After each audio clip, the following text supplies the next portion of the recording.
everybody, and thanks for joining us on this midweek edition of Inside Africa. African leaders have agreed on $15 billion as replenishment targets for the Global Fund to tackle HIV and AIDS, tuberculosis and malaria on the continent. It was part of the key adoption and decisions taken at the close of the two-day special session on other health matters in Nigeria's capital, Abuja. The leaders noted that having come a long way in replenishing the objectives of the 2001 Abuja Declaration, there is now much better coordination of policies and services. As African Union Chairperson Prime Minister Haile Mariam Desalegn said, there is high success in tackling the challenges, one of which is putting in place effective health systems and developing programs for full participation of communities, and those along with poverty reduction for women and youths through small and medium enterprises. Furthermore, it is particularly more important because achieving sustainable results is virtually impossible without ensuring the necessary ownership of our programs. But equally important, this will help in making local production of the drugs possible, thus driving the cost of the services significantly low. At a media session, Chief Host President Goodluck Jonathan said research and development is being pushed forward on combating the disease in all ramifications, added to the leaders' commitment to the Millennium Development Goals. On tuberculosis, he said, "We believe that working very hard, we should be able to knock it out. For now, we have not done that. It has reduced significantly, but the commitment is to get it to a point where no longer there are issues, because from the statistics, it's more prevalent in Africa, and we're seeing why. After all, tuberculosis in most cases, the process is associated with poverty. And that's one of the reasons whenever we talk about HIV in Africa, we also talk about the issue of wealth creation. Whether or not the continent should adopt DDT as indoor residual spray in malaria control was adopted, but to be resolved. Also, from the African Union Commission Chairperson in Nkosazana, Dlamini Zuma, an emphasis on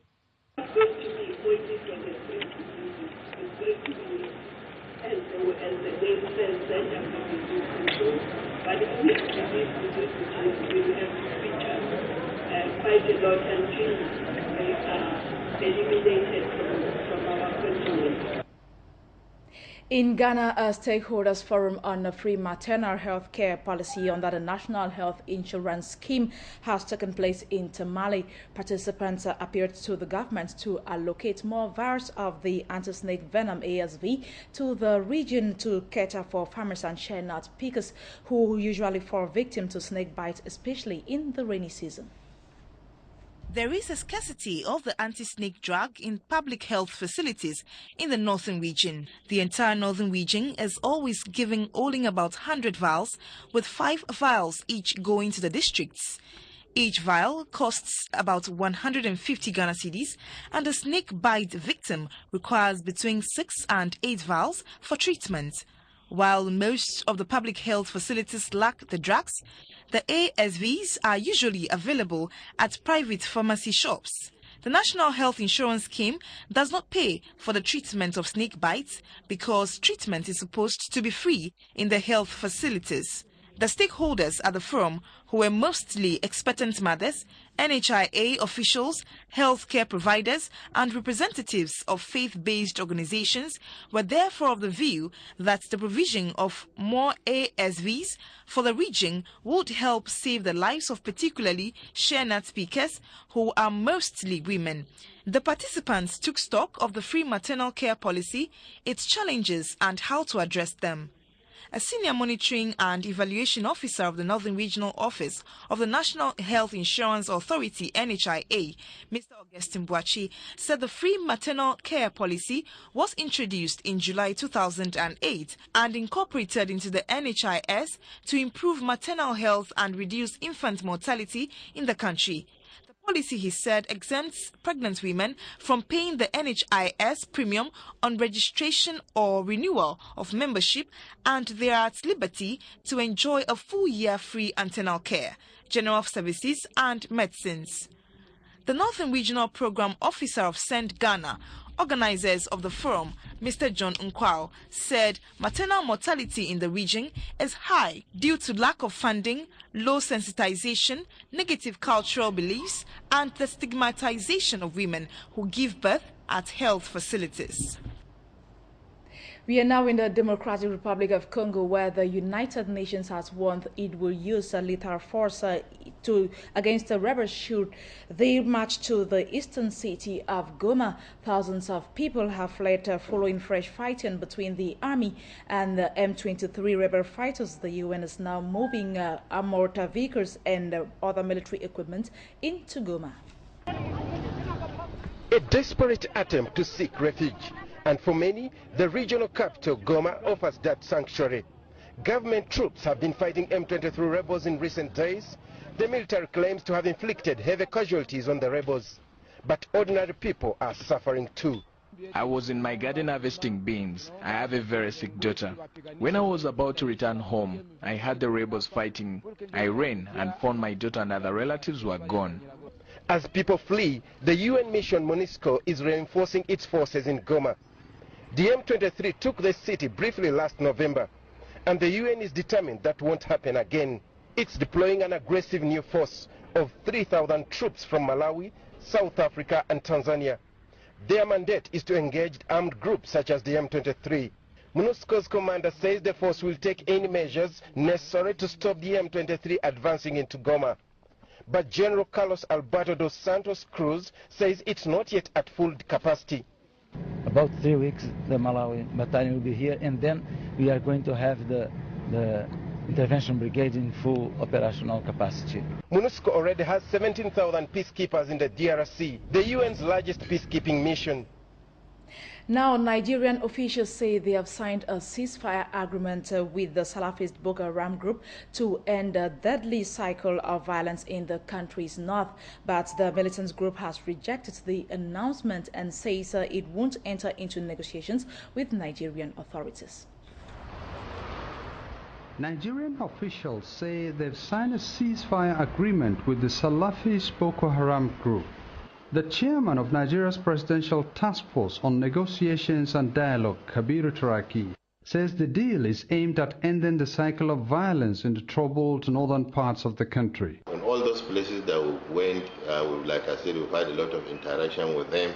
We've been able to see and make an on-the-ground assessment of the issues that are really involved as far as the issue of insurgency in northern part of Nigeria, particularly in the northeast, is concerned. But I want to say that we are on course and will continue to do by the special grace of God. But the leader of the Boko Haram group has denied the report. Abubakar Shekau has said his group will not sign a peace agreement with what he called non-believers. Experts say it's high time for this militant group to come to terms with its own objectives. What do they want? What are they pursuing for? What are their own end goals? What is, you understand? So that an average man will know that if there is murder, then even if they say Boko Haram, the citizen will say it's not Boko Haram. If there is armed robbery, they say Boko Haram, citizen will say it's not Boko Haram. Because there is no clear-cut definition of what Boko Haram stands for and what other criminals stands for in Nigeria. Nigerian officials have announced a state of emergency in 3 northern states due to the rising violence, which were blamed on the Salafist Boko Haram group. Experts are also calling on Nigerian authorities to show more sincerity in resolving the crisis. Here you have soldiers on the street, and then you have the so-called civilian JTF youths that are jobless, that are empowered to arrest anybody they feel is member of Boko Haram, and then you now ask the same Boko Haram to surrender and come forward for discussion. So it won't work. Boko Haram has claimed responsibility for several bombings and killings in Nigeria since 2009, following the alleged extrajudicial killing of its leader by the police. Meanwhile, the grim discovery of 95 bodies in a mass grave in the northeastern Nigerian state of Borno has brought another dimension to this crisis, which has grounded the economy of many northern Nigerian cities. Over in Uganda, the government has started delivering food aid to thousands in Karamoja starving in the face of prolonged drought. The situation for others remains dire. Children have dropped out of school as a result of the situation. This is how far the situation in parts of Karamoja had deteriorated to by last week.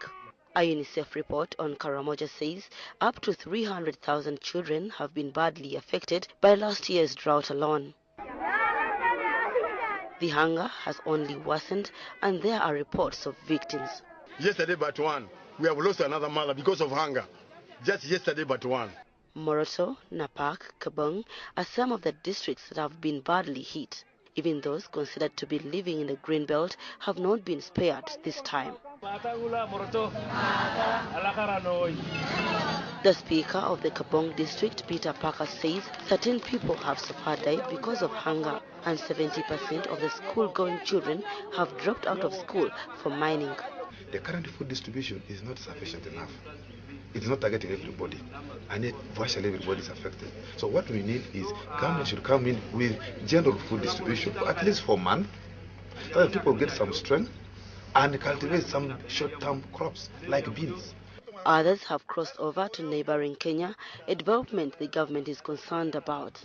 I'm going to give you another consignment of food, and that consignment of food, I want it to be specifically for this community, and the purpose is to make sure that these ones will now convince the adults who are suffering in Kenya, who are suffering, to come back home. Even if we have problems here, it is better here than being in those areas, which are, in my view, may not even be safe.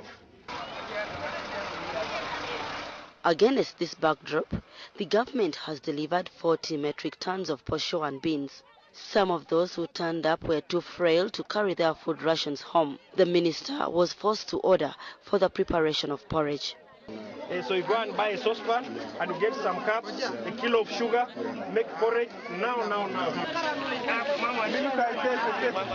Children and mothers are mostly affected.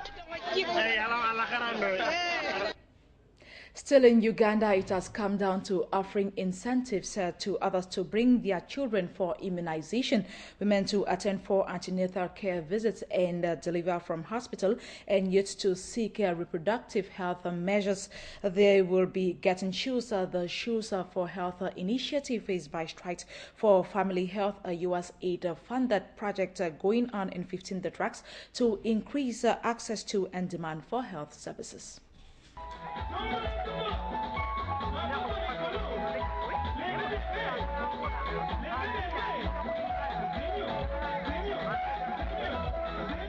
I am steady for my health.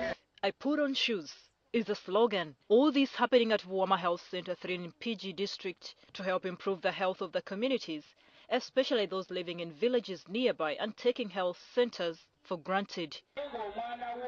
Too many questions may go through your mind. Some of them against the initiative probably. But is it wrong to give someone a gift to lure them into coming to have a good healthy life? Is it a bribe?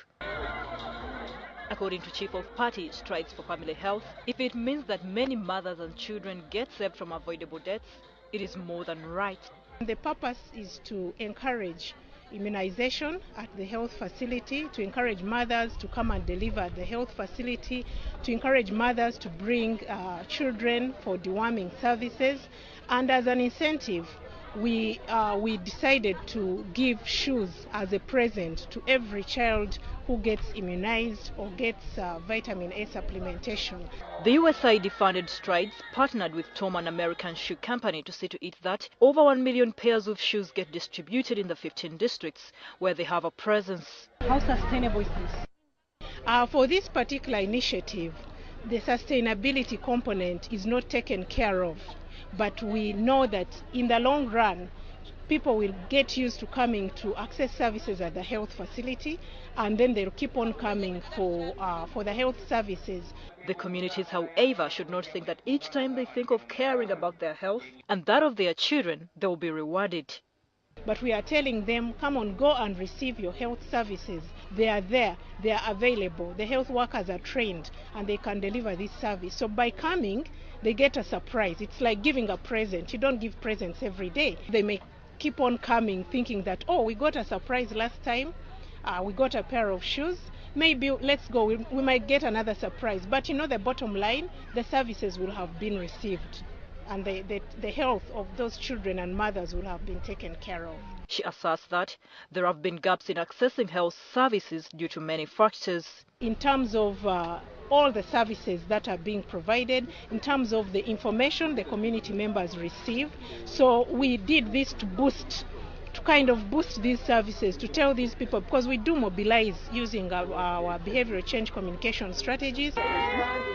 The recipients are happy, and the turn-up has been good, with most children getting their missed doses, while others completed theirs.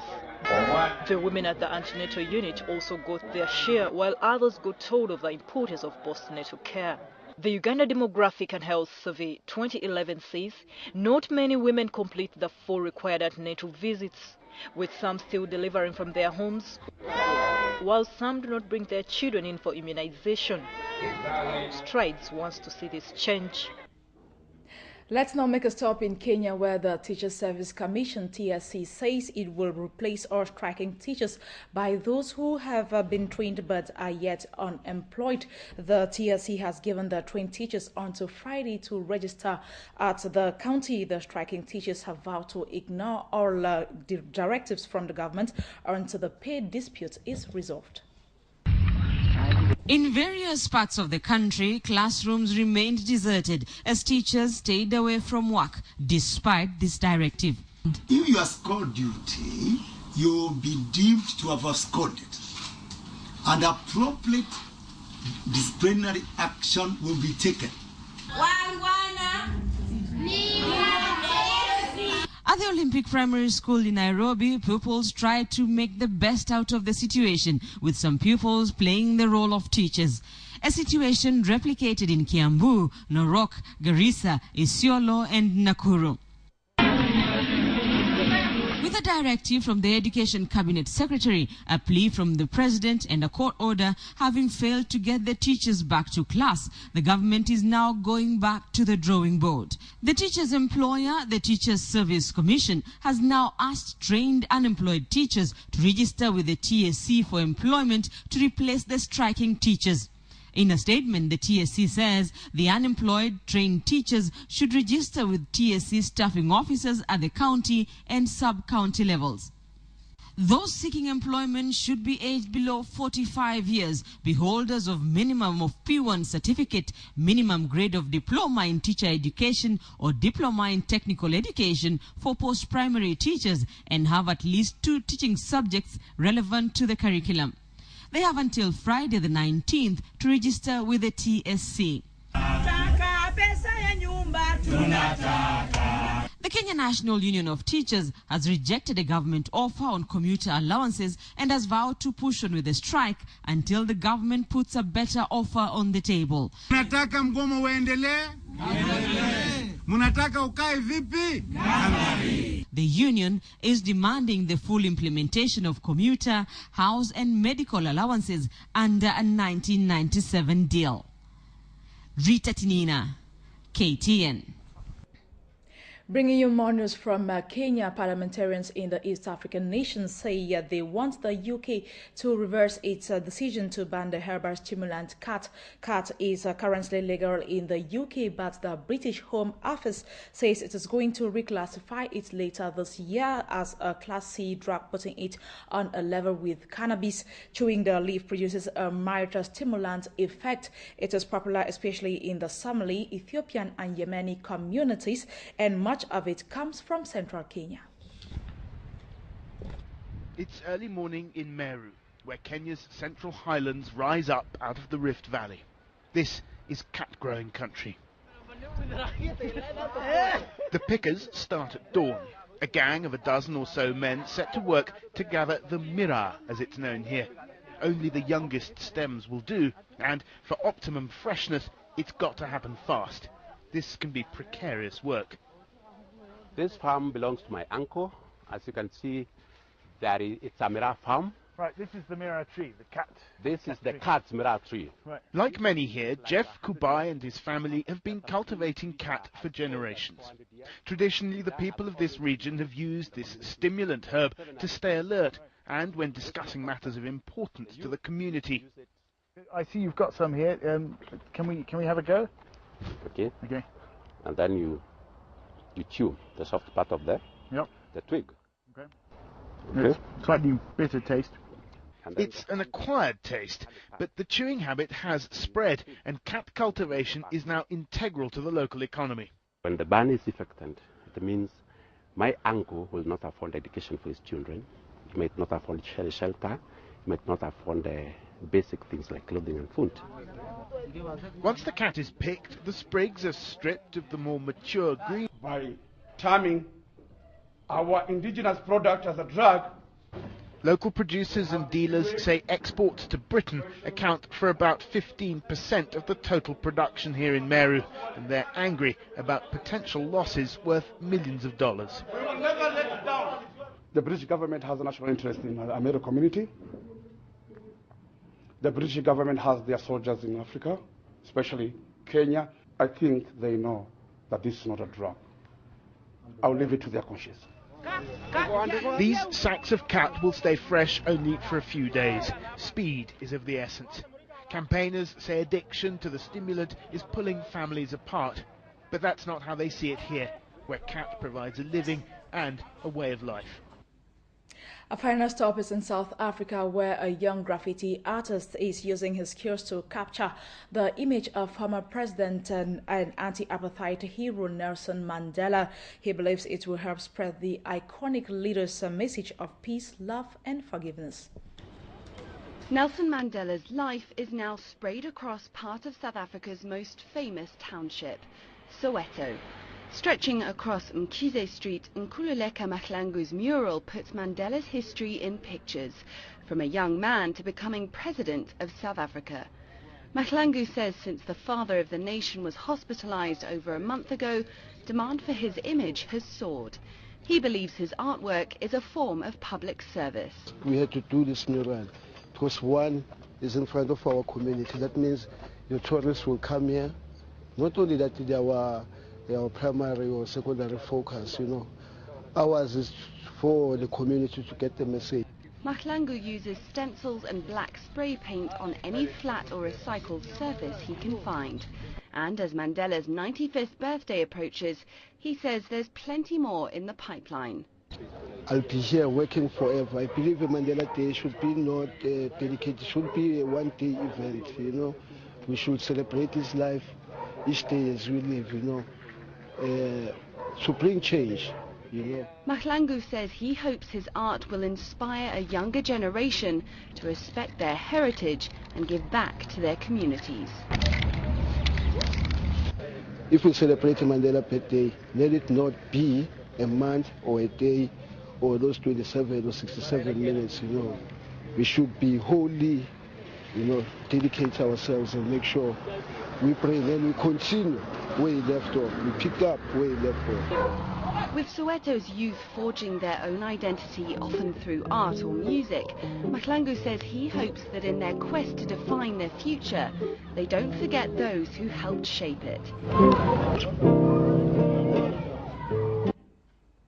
And this is where we call it quits on this edition of Inside Africa. Thanks for being there and keep watching Afrique Media for more news.